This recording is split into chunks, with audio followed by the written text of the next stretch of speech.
Sunod, eto na, mga kababayan. Ano yung sunod, Kent? Dito tayo, mga kababayan, kay Ping Lacson. Ano yung kay Ping Lacson, Kent? Nako, mga kababayan, binasag ni Ping Lacson, mga kababayan. Alala nyo, mga kababayan, iyak ng iyak si Pia Cayetano, binasag ni Ping Lacson.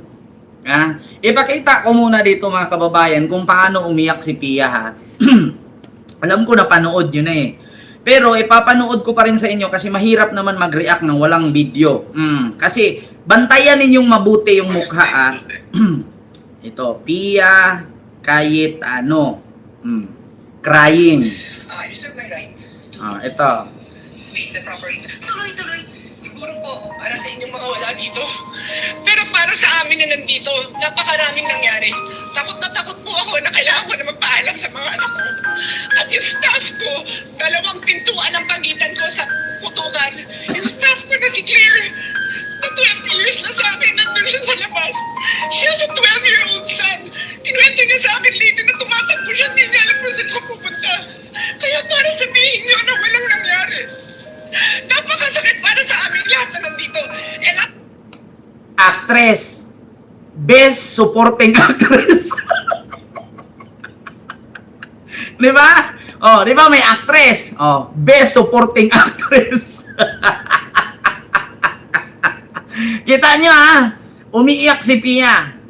Hinihimas-himas ni Loren ang likod ni Pia. Kung may actress, may best supporting actress. as I said, 2 pintuan ang nagpo-protect sa akin sa putukan.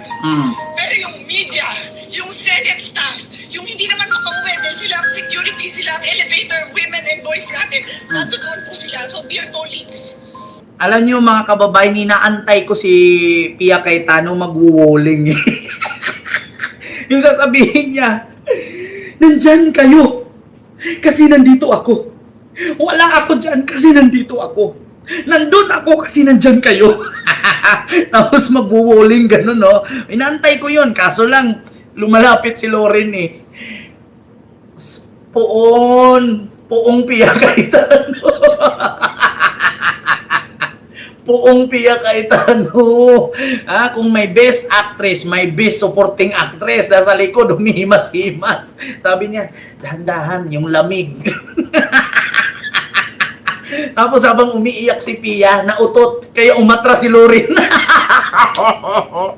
Sabi sabi kasi ni Loren, dahan-dahan lang, Pia. Tandaan mo yung dinuro ko sa'yo. Tapos nautot si Loren. Nautot si Pia. Umalis si Loren. Sabi niya, baho bes. Baho bes. Ito mga kababayan. Continue. napakarami nang nangyari. And one more thing, wala ho ako sinisisi. Pero nung pagkatapos ng lahat, pagtingin ko ng group natin, yung dating majority group, walang ni isa sa inyo na namusta sa amin. Some of you I've known for 20 years, 10 years, and I didn't even hear any of you say, kamusta na kayo dyan? Napakasakit na sa akin. Sobrang sakit. So yun lang ang masasabi ko. Yes, I am very ready to share my story, to ask questions. Pero kung wala ho kayo dito, huwag niyong questionin yung mga nangyari sa mga nandito. Dahil nandito kami, kasama ng staff namin, Senate staff. You have your own story, I respect that. But please respect my own story. Narinig nyo na yung iyak ni Loren, ni Pia. Ang pinaka-conclusion doon, wala daw nangumusta. Eto na mga kababayan, binasag ni Ping Lacson yang walang nangumusta. Kasi ang sabi ni Pia doon, nagsasama-sama na tayo. 10 years, 20 years. Dear colleagues, ang pinakamasakit doon, wala man lang nangumusta sa amin. Binasag ni Ping Lacson yun yung wala daw nangumusta. Ito mga kababayan, pakinggan natin si Ping Lacson. Ano kaya reaction ni Ping Lacson? Ito, pakinggan natin. deep mouth lines and Wait narrow lang nga, mouth mga lines only kababayan. get worse after 50. Here's how to reverse them starting today. Ring naman ni Senador Ping Lacson si Senadora Pia Cayetano sa issue na hindi pangangamusta matapos maipit sa Senado noong nagkaputukan. Balita mula sa Senado, hatid ng Radyo Patrol, Robert Mano. Kamusta ka, Kuyang Robert?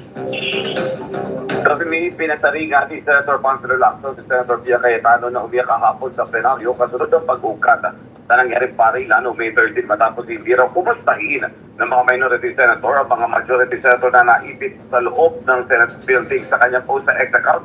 Sinabi ni Lacson na paano kukumustahin ang masasayang nagkakainan, nagkakape at naka-FB Live para pagbintangan naman ang minority bloc na may alam daw sa putukan ng parin sa Senado.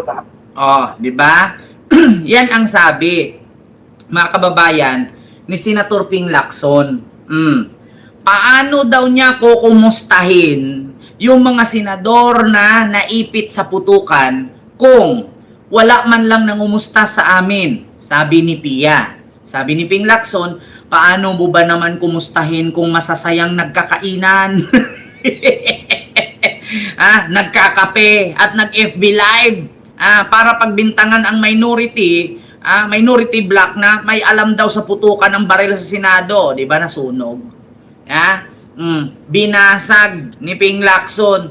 Paano mo kukumustahin? 'Di ba? Paano mo kukumustahin kung nakikita mo naman si Amy, kita niyo si Amy, mga kababayan? Nakita niyo si Amy, anong sabi ni Amy? Hala, nakakatakot. Pinagbabaril na kami. Hala, uubusin kami, huhulihin na kami. Oh, meron bang natatakot na ang mukha niya tawang-tawa? 'Di ba? Sa live ni Amy, hala, nagpuputukan na dito. Hala, mamamatay na kami. Hala, uubusin na kami. Oh, saan ka nakakita? Dapat pag matakot ka, hala, gaganong ka, putukan na. Pero si Amy, hala, nagpuputukan na dito. Hala, uubusin na kami. Alam niyo, sa totoo lang, mas natakot ako sa mukha ni Amy kaysa sa sinabi niya. Bakit? Hala, nagpuputukan na dito, di ba? Instead na tumakbo ka, pero mas inuna mo pang magpatong ng cellphone at mag-live. Di ba? Kung natakot ka, tumakbo ka. Hindi yung natakot ka, pero nakaharap ka sa kamera. Hala, pinagpuputukan na kami. Hala, mauubos na kami. Hala. Putang ina. Paano ka maniniwalang natatakot? At bakit ka kukumustahin? Napapanood naman kayo sa live. Live si Pia, live si Amy, live si Cayetano, live si Bongo, live si Jinggoy. Kung kinumusta kayo nun, magre-reply ba sila? Sige, tanungin ko kayo mga kababayan. Nag-live ako ngayon. Kumustahin ako ni Boss Mike Cervera. Makaka-reply ba ako? Nakita nyo naman nag-live, di ba? Oh, kung si Ping Lacson kinumusta si Pia, Pia, kumusta kayo dyan? Makaka-reply ba si Pia habang nagla-live? Hala. Pumuputok-putok na dito. Hala, aristuhin na daw kami. Hala, uubusin na kami. Ayon, binasag ni Ping Lacson. Paano mo ba naman kumustahin ang mga masasayang kumakain, nagkakape at nag-live sa FB para pagbintangan ang minority bloc na may alam daw sa putukan at barilan sa Senado? 'Di ba? Sunog. Binasag ni Ping Lacson ang drama ni Pia. Ito Hindi nga ba talaga kinamusta? Pumalagang ilang senador sa hinaing ni Senador Pia Cayetano kaugnay ng nangyaring barilan sa Senado noong nakaraang linggo. Naglabas pa sila ng resibo. Ang detalye sa agenda report ni Hannah T. Paano kakamustahin ang mga masasayang nagkakainan, nagkakape, at naka-Facebook Live pa para pagbintangan ang minority bloc? Yan ang banat ni Senator Ping Lacson sa emosyonal na pahayag ni Senator Pia Cayetano na wala raw nangamusta sa kanila. Magkakasama ang ilan sa Senate Majority sa gitna ng Senate shooting incident noong May 13. Some of you I've known for 20 years, 10 years. And I didn't even hear any of you saying, kamusta na kayo dyan? Kukumustahin kayo habang si Joel Villanueva nakaganon? Diba? Ganyan ba ang kukumustahin? Kinakabahan ba yung nakaganon? Diba? Paano kayo kukumustahin? Kumakain, nagkakape, naka-Facebook Live, tapos may nagpo-post. Diba? Oh, kung ikaw si Ping Lacson, sasabihin mo, Joel, okay ka lang dyan? Yes. Diba? Sinong tanga-tanga? Okay ka lang, Joel? Yes. Napakasakit sa akin. Oh. Sobrang sakit. Asan Paghihirap kaya yung Senator luha nun? Erwin Tulfo, nag-text ang ilan sa minority blocks na naipit ng mga senador sa loob ng Senate premises. Bandang 9:55 p.m., nag-message daw si Senator Camille Villar na maayos ang sitwasyon nila sa loob. Oh, okay naman pala matapos eh. ang around 7:45 p.m. na Senate shooting.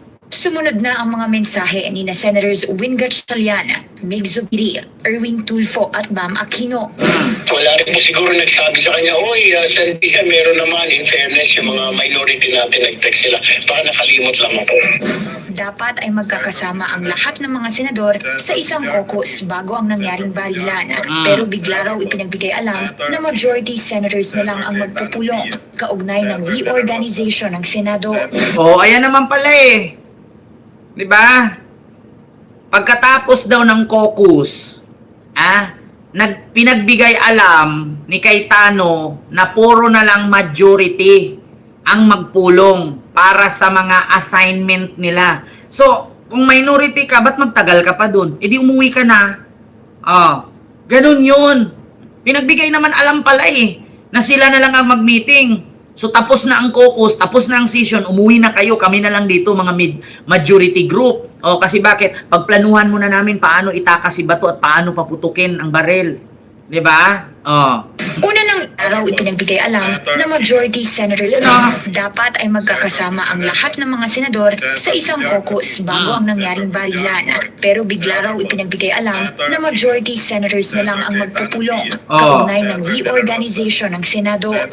Una nang inakusa ni Senator Amy Marcos na posibleng may kinalaman ang Senate minority sa nangyaring insidente rito sa Senado nito. Alam niyo si Amy, no? Dapat ito si Amy, anuhin niyo yan, patawag niyo yan, ipakita niya yung mga ebidensya na may alam ang minority daw sa barilan sa Senado.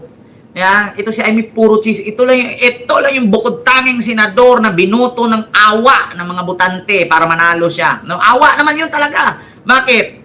Di ba namangka siya sa dalawang ilog kasi alam niyang 50-50 ang loyalista at 50-50 ang DDS. Ayun, napasok. Binuto dahil sa awa. Tapos chismis lang ginagawa. Nakaraang linggo, agara naman itong itinanggi ng grupo. Inakusa rin ni Senadora Amy na may ugong umano ng charter change para ma-extend ang termino ng Pangulo. Ayan na naman, sinisiraan na naman yung kapatid niya. Punyeta talaga to, no? Alam mo si Amy, sana walang anak na magmana sa kanyang ugali, no? Pangit. Belta ni Tulfo, bakit daw kailangang unahin ang kung tawagin niya ay lintik na tsa-tsa? Alam niyo sa totoo lang mga kababayan, no? Ang dami ko namang kamag-anak na ganyan ang ugali. Actually, aminado ako. May mga kamag-anak ako, sabi pa nga, yung tsahin ko, kung nanood ka man ngayon, huwag ka na mag-react yan kung ayaw mo mamura kita sa GC. Yung tsahin ko noon, pumunta ako sa kanila kasi kakahiwalay lang ng nanay at tatay ko noon. Sabi ng nanay ko, pumunta ka doon, manghiram ka ng 3 kilong bigas at kung may tuyo, manghingi ka na rin. Hingiin mo na lang yung tuyo kahit yung bigas na lang ang bayaran natin. Alam niyo ang sagot sa akin? Sabihin mo sa nanay mo, magkapatid kami sa dugo, pero hindi sa lamesa at sa bulsa. Pero at least magkapatid sila sa dugo. Magkapatid kami sa dugo, pero hindi kami magkapatid sa lamesa at sa bulsa. Pero take note ngayon, nanghihingi ng 1,000 kay may reunion daw.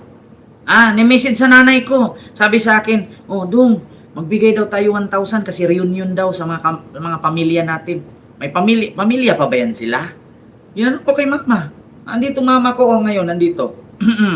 Nanghihingi na. Kung nanood ka man sa akin ngayon, huwag ka mag-react. Murahin lang kita. Sorry, pasensya na. Mamura talaga kita at mag-react. Alam ko nanonood yung mga yan sa akin eh. Yeah? Tapos magpakita ako dito ng pera, magpakita ng sasakyan. Putang ina, nagme-message sa akin lahat yan. Pahingi naman. Mayaman ka na pala, may pera ka na pala, may sasakyan ka na pala. Mama, putang ina. Sa sunod, padalhan ko kay package, lagyan ko bomba na magsabugan kayong lahat. Oo, makakilala lang kayo ng kamag-anak pag may pera, ang ina nyo. Dati, nung maliit pa ako, nangutang kami bigas sa inyo, sabihin mo sa nanay mo, magkapatid kami sa dugo. Pero hindi sa bulsa at sa lamesa, di ba ang kakapal na mukha? Tapos ngayon, nakita nila, nag-post ako sa sakyan, nagme-message, dami mo ng pera, pautang. Tapos yung utang, pag siningil mo, ikaw pa mali. Pero kahit ganyan yung mga kamag-anak ko, aminado naman sila, magkapatid kami sa dugo, hindi kami magkapatid sa lamesa at sa bulsa. Pero si Amy, putragis, kapatid, sisiraan, presidente, kahihiyan ng presidente, kakahihiyan ng buong pamilya. Ang pangit, no? Ang pangit nung ganyang may pamilya, sa totoo lang. Ang pangit nung ganyan. Biruin mo, kapatid mo, presidente. Hawak ang buong Pilipinas. Kasiraan ng presidente, kasiraan mo rin. Kasiraan ng buong angkan, kasiraan ng buong henerasyon. Pero hindi naisip ni Amy yan. Marcos ba talaga yan si Amy?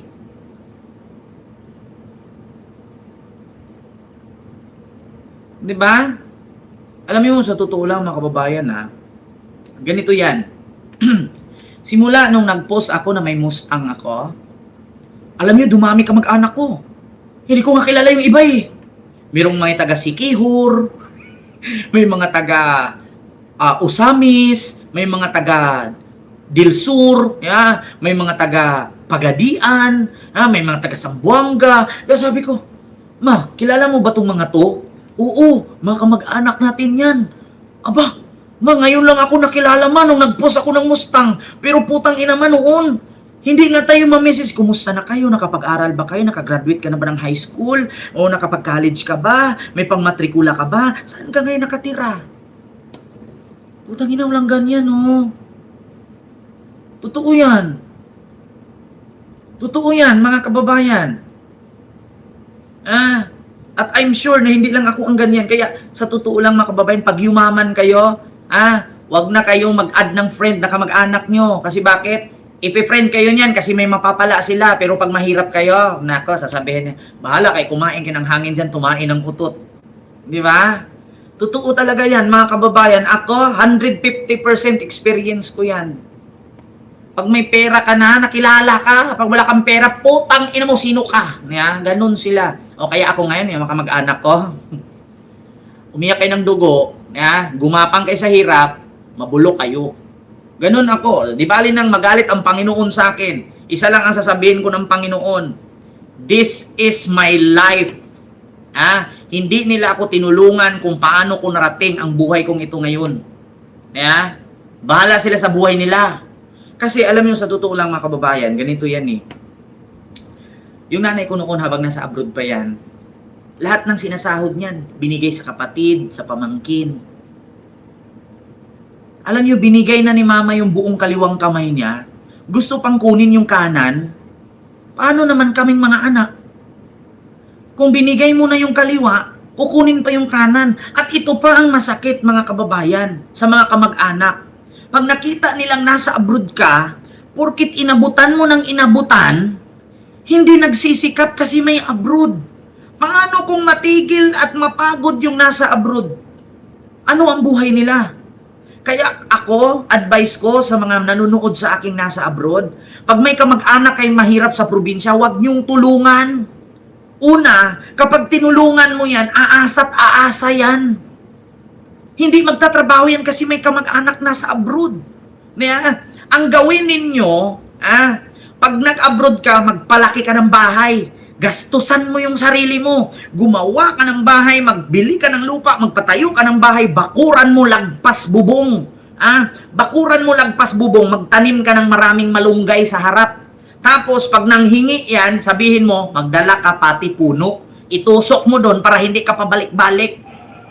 Ganon ang gawin ninyo. Sabihan man kayong madamot, sabihan man kayong mayabang, isa lang naman. Bakit? Kung nagmayabang ako, tumulong kayo? Ito lang advice ko, kung may mga kamag-anak kayong mahirap sa probinsya tapos nasa abroad ka ngayon, magpatayo ka ng bahay.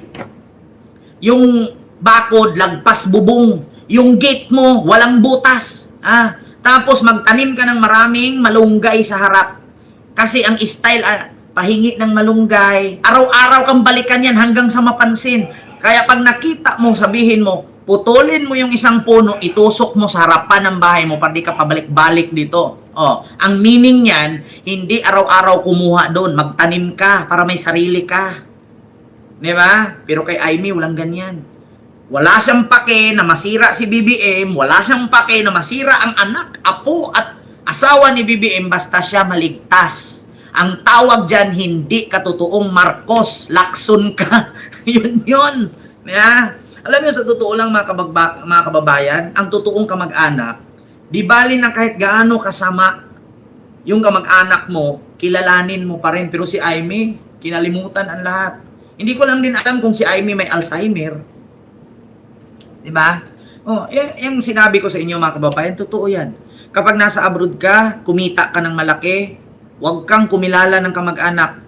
Kasi tandaan ninyo, kadalasan sa mga nag-abroad, na nandiyan na nakaluwag-luwag na ngayon, naka-GGSS or GGLL ba yan? Nakaluwag-luwag?